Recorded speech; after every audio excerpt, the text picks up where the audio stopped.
శివాయ బ్రహ్మణే నమ. వీరబ్రహ్మేంద్ర స్వామినే నమో నమ. జై వీరబ్రహ్మ, జై గోవిందమాంబ జై.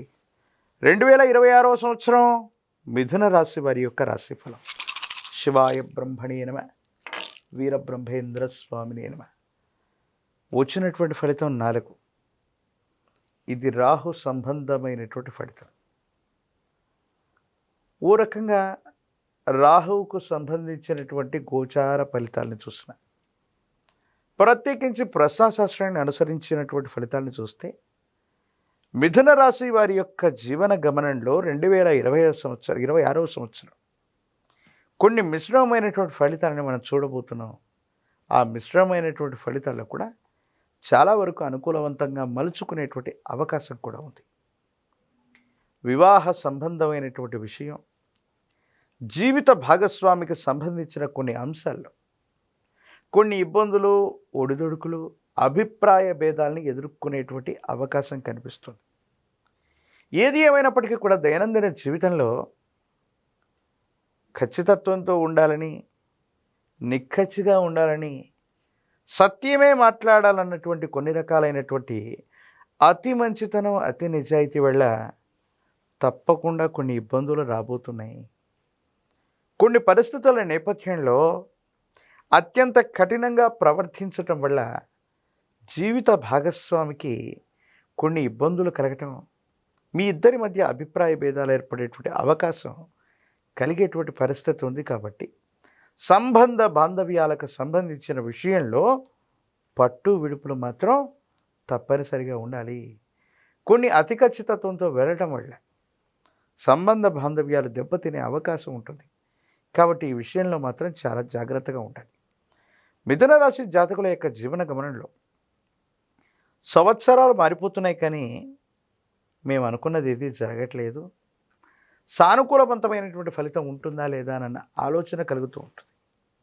దేవగురు అయినటువంటి బృహస్పతి యొక్క అనుకూలవంతమైనటువంటి సంచారం వల్ల మీ యొక్క జన్మరాశి మరియు ద్వితీయ రాశి, అలాగే అతిచారం వల్ల మరో రాశిలో కూడా వేగవంతంగా సంచరిస్తున్నటువంటి పరిస్థితుల రీతిగా ప్రతి త్రైమాసికానికి 3 మాసాలకు ఒక్కసారి కొన్ని అనుకూలవంతమైనటువంటి ఫలితాలని బృహస్పతి ప్రత్యేకించి మీకు ఇవ్వబోతున్నాడు. ఆర్థికంగా ఉన్నతిని పొందబోతున్నారు. ఆర్థిక పరిస్థితులు మెరుగవబోతున్నాయి. ఉద్యోగంతో పాటు మీరు చేసే మరో ప్రయత్నం వల్ల ఆదాయ మార్గాల్ని తప్పకుండా మీరు పెంచుకునేటువంటి అవకాశం ఉంది. పోటీ పరీక్షల్లో విజయాన్ని సాధించగలుగుతారు. న్యాయపరమైనటువంటి, చట్టపరమైనటువంటి అంశాలకు సంబంధించి మీకు అనుకూలవంతమైన ఫలితాన్ని మీరు పొందబోతున్నారనటంలో ఎటువంటి సందేహం కూడా లేదు. ఏది ఏమైనప్పటికీ మిథున రాశి జాతకుల యొక్క జీవన గమనంలో మిమ్మల్ని మీరు నిరూపించుకోవడానికి కొన్ని అవకాశాలు వస్తాయి.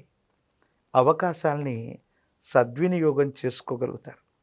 సమాజంలో మీకున్నటువంటి పేరు ప్రఖ్యాతలు, కొంతమంది వ్యక్తులతో మీకున్న పరిచయాలు, క్లిష్టమైనటువంటి సందర్భంలో అవన్నీ కూడా అక్కడికి వచ్చే అవకాశం ఉంది.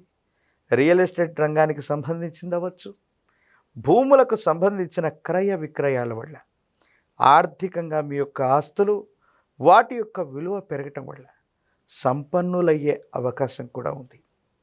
కొన్ని సందర్భాల్లో మీతో భాగస్వామ్యులుగా ఉన్నటువంటి వ్యక్తులు, మీతో పాటు వ్యాపారం చేస్తున్న కొంతమంది వ్యక్తులు మోసపూరితమైనటువంటి వాగ్దానాలు అవ్వచ్చు, మోసపూరితమైనటువంటి చర్యల వల్ల మాత్రం మీరు మోసపోయే అవకాశం ఉంది.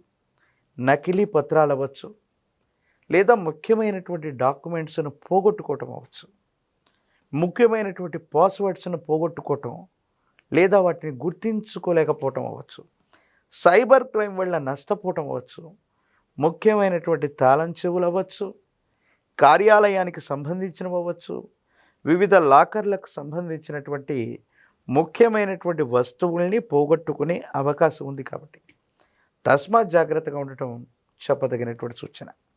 ఆరోగ్యపరమైనటువంటి అంశాల్లో కూడా ఈ రాశి జాతకులకి దీర్ఘకాలికమైనటువంటి అనారోగ్యం ఇబ్బంది పెట్టే అవకాశం ఉంటుంది. కాబట్టి వీటి విషయంలో జాగ్రత్తగా ఉండండి.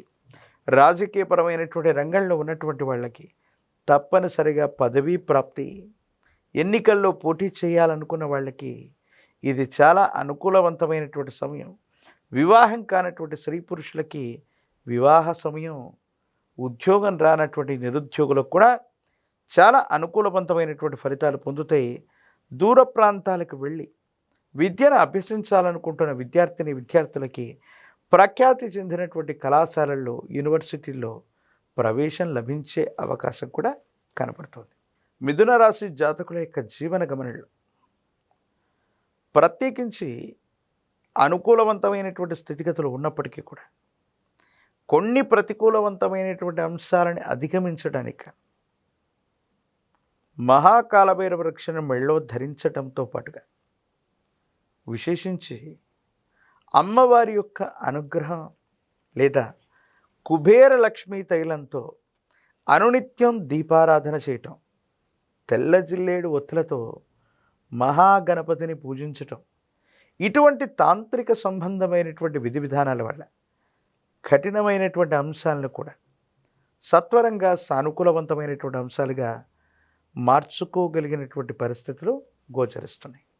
అనుకూలవంతమైనటువంటి బృహస్పతి యొక్క సంచారం ఉంది. ఇంకా అమ్మవారి స్వరూపమైనటువంటి అంటే రాహు ఇతర గ్రహాలకు సంబంధించిన అనుకూలత కావాలి కాబట్టి దుర్గా అమ్మవారిని స్మరించడం లేదా గ్రామదేవతా స్వరూపంగా భావన చేసేటువంటి మీ గ్రామంలో ఉన్నటువంటి ఎళ్ళమ్మ, పెద్దమ్మ, పోలేరమ్మ, అంకాలమ్మ, నూకాలమ్మ ఇలాంటి గ్రామదేవతా స్వరూపాల్ని ఆరాధన చేసి 108 నిమ్మ ఫలాల మాలని అమ్మవారికి అందజేసి పాల పొంగలిని నివేదించటం వల్ల మిథున రాశి జాతకుల యొక్క జీవన గమనంలో అత్యంత అనుకూలవంతమైనటువంటి ఫలితాలని తప్పకుండా పొందేటువంటి అవకాశం కనపడుతుంది.